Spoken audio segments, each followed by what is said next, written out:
We continue following breaking news this morning. At least 5 people have been killed and 18 injured in a mass shooting at an LGBTQ+ nightclub. The Colorado Springs Police Department is hosting a press conference any minute now with the latest information in this investigation. You can watch the press conference on our streaming network on cbscolorado.com.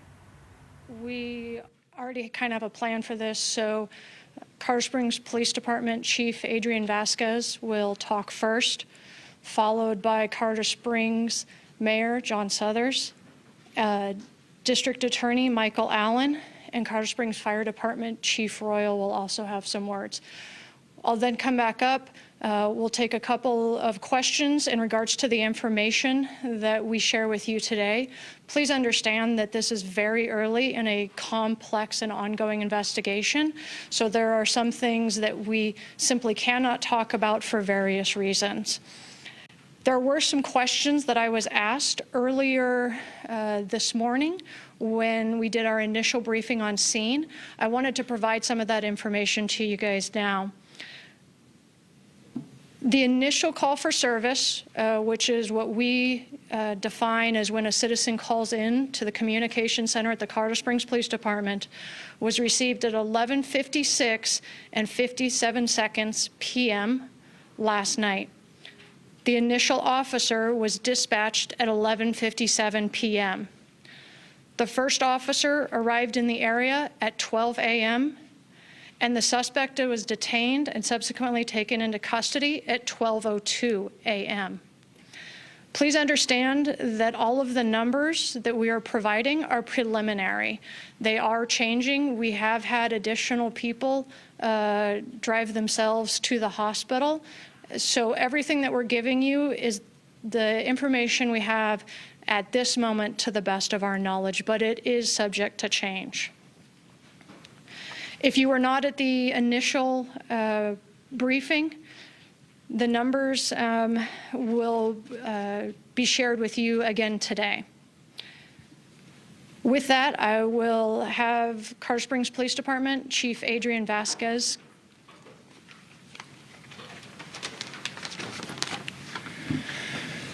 Well, good morning, everybody. Thank you for being here on this tragic day.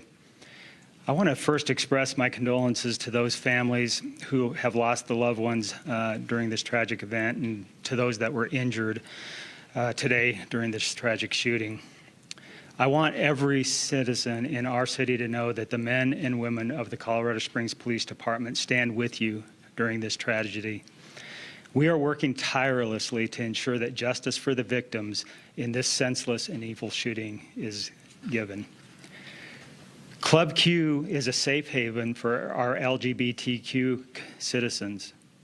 Every citizen has the right to feel safe and secure in our city, to go about our beautiful city without fear of being harmed or treated poorly. I'm so terribly saddened and heartbroken. I also want to thank all of our first responders, our fire department, our police officers, sheriff's office, all of our medical personnel, whether they be transporting through AMR and other ambulance services, and all of our hospitals did a tremendous job during this undertaking. Thank you so much for all that you do every day. We are actively processing the scene at Club Q. Initial evidence and interviews indicate that the suspect entered Club Q and immediately began shooting at people inside as he moved further into the club. While the suspect was inside of the club, at least 2 heroic people inside the club confronted and fought with the suspect and were able to stop the suspect from continuing to kill and harm others. We owe them a great debt of thanks. As the investigation is still in its early stages, we are not going to identify any of the witnesses inside of the club at this time. The FBI is already on scene and assisting with the investigation. We are also working to identify the victims who have died and notify their families. Please be patient with the identification of the victims, as a first priority is to the victims' families. We have numerous detectives and officers interviewing witnesses and victims. We have multiple victim advocates also meeting with the victims who have been injured. These advocates will also be meeting with the families of those victims who have died. The suspect has been identified as Anderson Lee Aldrich, a 22-year-old male. At least 2 firearms were found at the scene. We are still working to identify the firearms and who they belong to, but I can confirm that the suspect used a long rifle during this shooting. Detectives are currently seeking multiple search warrants, so please be patient with the release of information, as this is a large and complex scene and will be time-consuming to process. Detectives are also looking to identify if there were any other individuals who assisted the suspect. The motive of the crime is part of the investigation, and whether this was a hate crime is part of that investigation. Again, my deepest condolences to the victims and to their families. And with that, I'd like to introduce Mayor John Suthers. Thank you, Chief. Colorado Springs is once again in mourning after the tragic shooting at Club Q last night. Our hearts go out to the victims and their families who are bearing the weight of this horrific tragedy. As indicated, there is much we are still waiting to learn about this tragic incident. We know one or more patrons heroically intervened to subdue the suspect, and we praise those individuals who did so because their actions clearly saved lives. We also thank our first responders from across the Pikes Peak region who quickly responded to help those in need. The first officer arrived on scene within 3 minutes after being dispatched, and the suspect was subdued within 2 minutes after that. Victims were rapidly transported and received emergency attention as quickly as possible. We are a strong community that has shown resilience in the face of hate and violence in the past, and we will do so again. As a community, we will provide for the victims and witnesses of this horrific event, and law enforcement will pursue this case with the zealousness that it deserves. We will continue to share more information with the community as it becomes available, but please be patient. This is a horrible crime, and we have a suspect in custody. We must do this right and ensure justice is served for the victims of this tragedy. The Governor of Colorado, Jared Polis, has been in communication with me. We talked early this morning. Because he is in COVID quarantine, he is not able to be here personally at this press conference, but he sends his heartfelt condolences to the victims of this tragedy. I've also been in communication with Senator Michael Bennet, Senator John Hickenlooper. I'm also pleased that Councilwoman Nancy Hingham has joined us this morning. This is a community tragedy, and our community will respond appropriately. It's my pleasure now to introduce Michael Allen, the District Attorney of the 4th Judicial District. Michael. Thank you, Mayor. Good morning. My name is Michael Allen. I'm the District Attorney for the 4th Judicial District. This is a tragic day for our community, and we stand in solidarity with the victims and their family members as we make sense out of a senseless crime.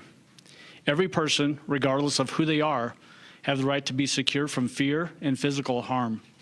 And actions taken to strike fear in specific communities will not be tolerated in our community. This is particularly true for communities that have been maligned, harassed, and targeted by persons or groups to intimidate and cause harm to members of those communities.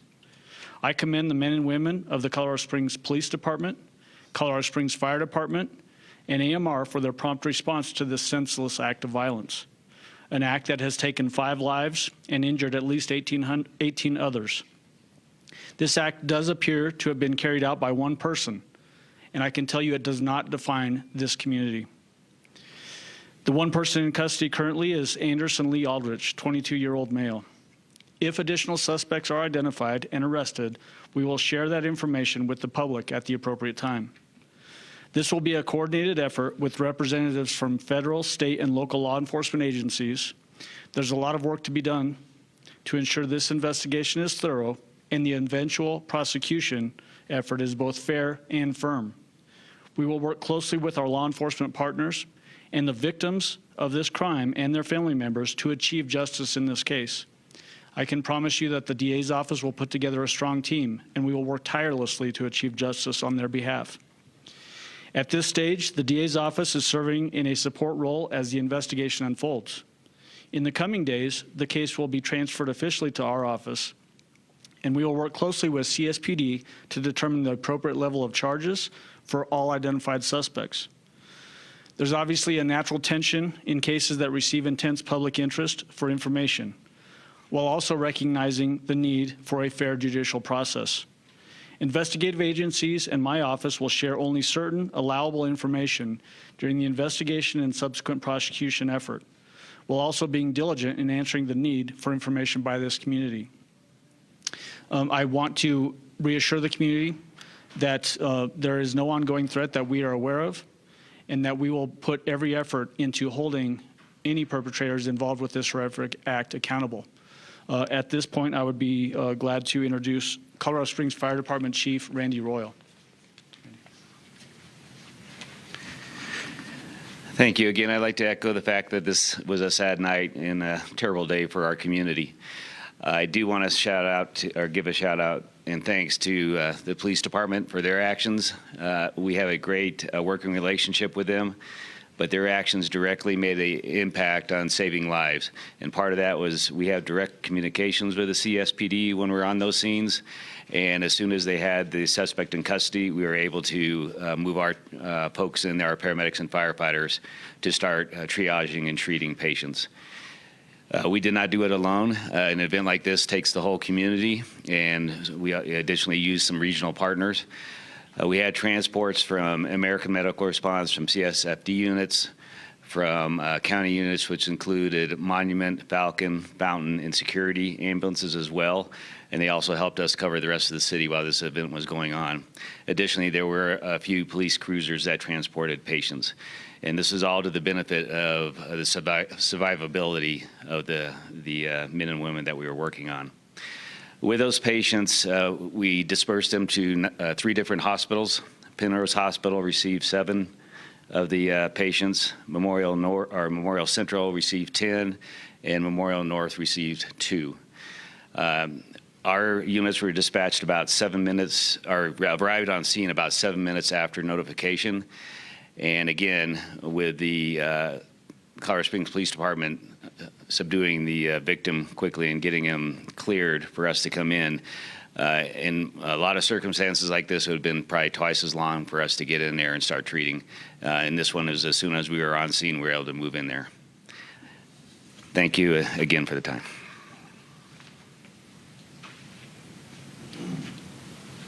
We'll have an additional person who's been able to join us.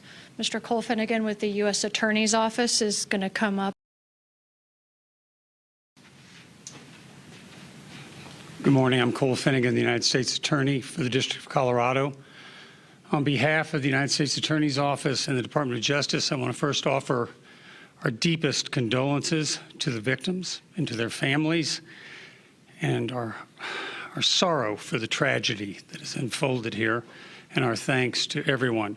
We will work closely with District Attorney Michael Allen, with local law enforcement, with Mayor Suthers, and everyone in the Colorado Springs community and in Colorado to ensure that the person who did this is brought to justice. We will work together and move forward. Thank you.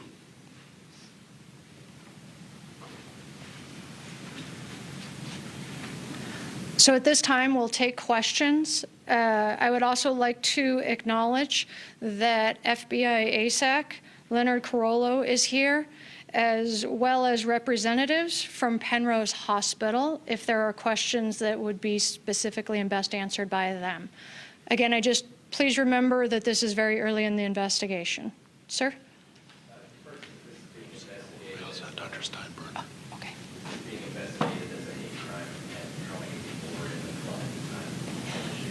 So the question was, is this being investigated as a hate crime, and how many people were in the club at the time of the shooting? Both of those are part of the investigation. With it being so early, we're not at a point where we can label this investigation as that. That's part of the investigation. How many people is part of the investigation as well? There were numerous officers who initially responded. We had 39 patrol officers who responded from all 4 of our patrol divisions to this. They have interviewed numerous people along with the detectives, but having an actual number of how many people were in there will take a bit. Ma'am? Was the shooter previously known to the FBI or to CSPD through any previous criminal actions or reports or anything like that? Their interactions with law enforcement will also be part of the investigation. 5 dead, 18 injured. Does the 18 include the suspect, or is that besides the suspect? It does not. We separate the suspect from the victims who are injured. Could you describe the suspect's situation right now, the nature of his injuries, and at what point he's released from the hospital? So when he would be released is a medical decision. That wouldn't be proper for me to speculate on when the doctors will make that decision. And then your second question, repeat for me? I think just the nature of the injuries, and I think you answered it. The suspect is still in the hospital right now. Correct. They are at a local hospital. And the extent of injuries, I do not have. Yes. Or if they were injured, to our knowledge, they were not. We're still trying to identify and speak to everybody. Via Facebook, they were inviting minors. Do you know if there were minors at the event? That's the first I've heard if there were minors at the event. I do not know about that. Could you discuss the nature of the injuries to the 18 who were wounded? Yes. Well, sir, would you like to come up for Penrose and speak to them? And then we also have somebody to be able to speak from UC Health Memorial Hospital, Dr. Steinbrenner. Hello, I'm Dr. Bill Plouth, Chief Medical Officer for Penrose Hospital, and this my colleague, Dr. David Steinbrenner, we work CMO together of UC Health. quite a bit. So. Correct. So I can speak for Penrose Hospital. We've taken care of 7 members of our community. 2 remain in critical care, but are in excellent hands. The other 5 patients mainly had extremity injuries, and 2 have already been treated and released back to the community, and then the others have been admitted to the hospital or are still undergoing treatment for that. So I'm sorry, the 2 who are critical, would you describe their injuries as life-threatening? Critical implies life-threatening, but I'm not in a position to share more about their specific injuries. Very similarly, we take care of the patients. They go into the ICU. They have injuries from multiple gunshot wounds and the like. What the nature of those injuries are, though, we're all precluded from talking about because of HIPAA and the requirements to keep confidentiality about that, but we do want to give you some information that we have. Both trauma teams at both hospitals were spun up and responded. The ERs responded, and we're able to take care of this very rapidly and get the patients taken care of as well as we could at the time. So, How many patients did you have? we ended up having 10 total. We are currently taking care of 10 patients in the hospital right now, as I understand it. So you won't say if any 10 were critical? No, we do have patients in critical condition as well, but like anything else, it's a moving target, and there's a lot of personal information about people, so we try to keep that to a minimum, but we have people that we're taking care of, and we have all of our physicians actively taking care of everybody as appropriate depending upon their injuries. So how many were critical? Keep the questions. There's people watching who don't know any questions. So go ahead. The question is, how many people do we have in critical condition currently right now? I don't have a specific number for that exactly, but we have several people who are being taken care of in our ICU at the moment. So. Chief Vasquez or Yep. Mr. Allen, could you help us understand what role CSPD plays and what role the FBI plays? Obviously, they're both involved. The FBI is not going to just take over everything. Could you explain who does what in a case like this? You want to go first? So I'll talk about the investigation, and then DA Allen can kind of come up and talk about prosecution if that works. So the question is, what role does the FBI play, and then what role does CSPD play? From an investigative perspective, we've always had an incredible relationship with the FBI.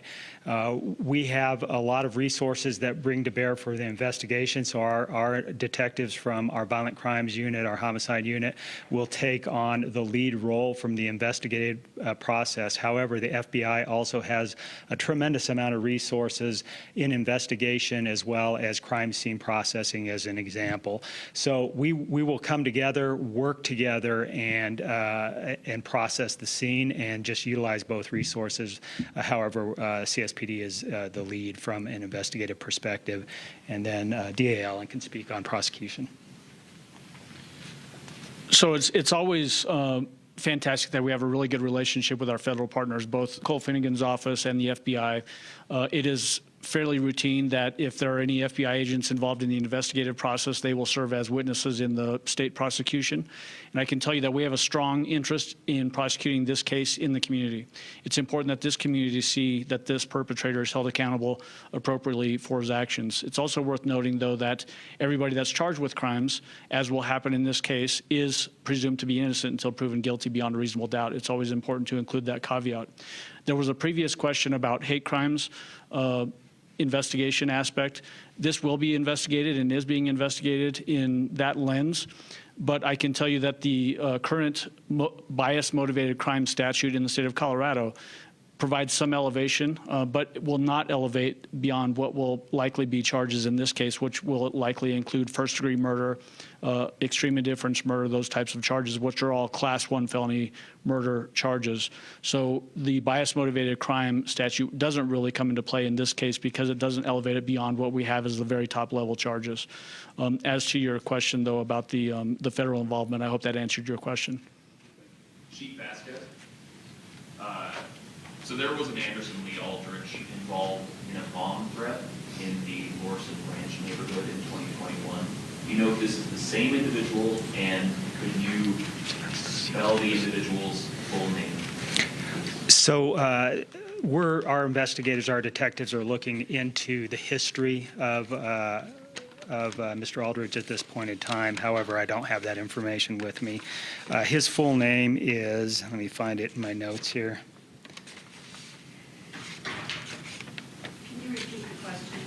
Yeah, the question is, in essence, were there other investigations prior to this one with this individual?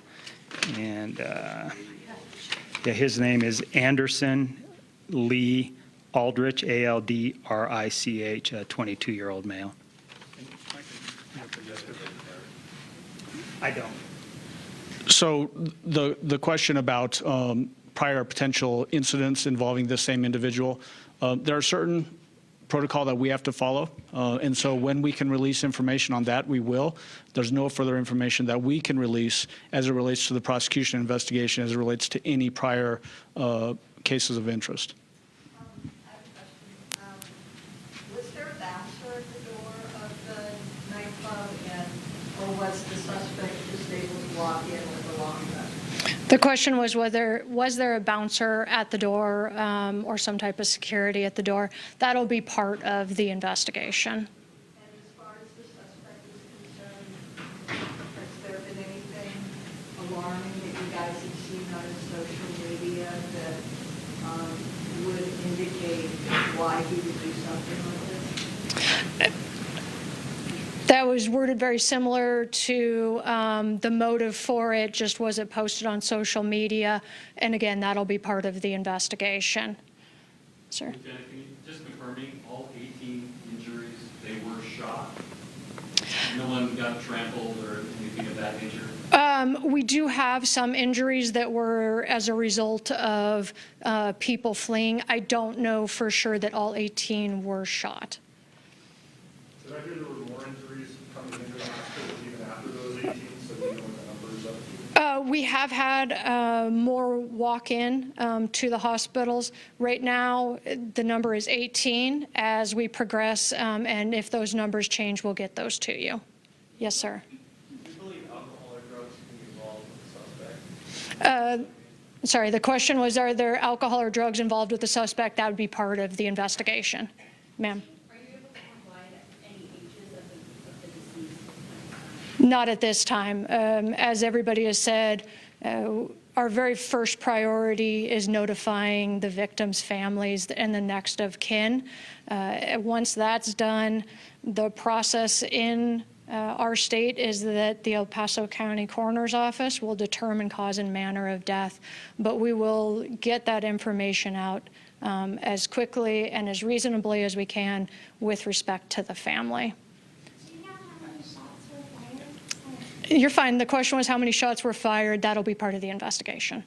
Has the suspect made any statements, please? That would not be something that we would be at liberty to say at this point in time, but it is part of the investigation, is any statements that the suspect or any witnesses say.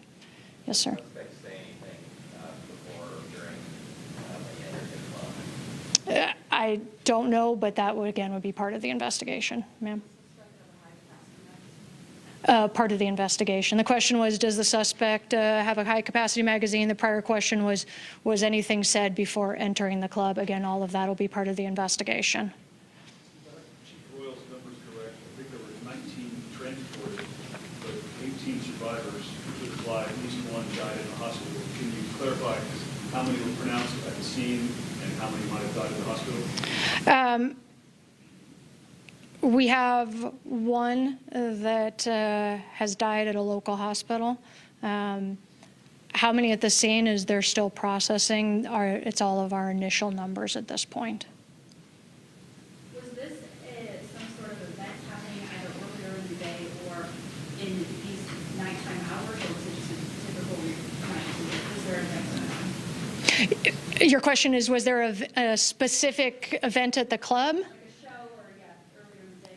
I don't have that information. This club is not a problem. It is a safe haven for members of our community.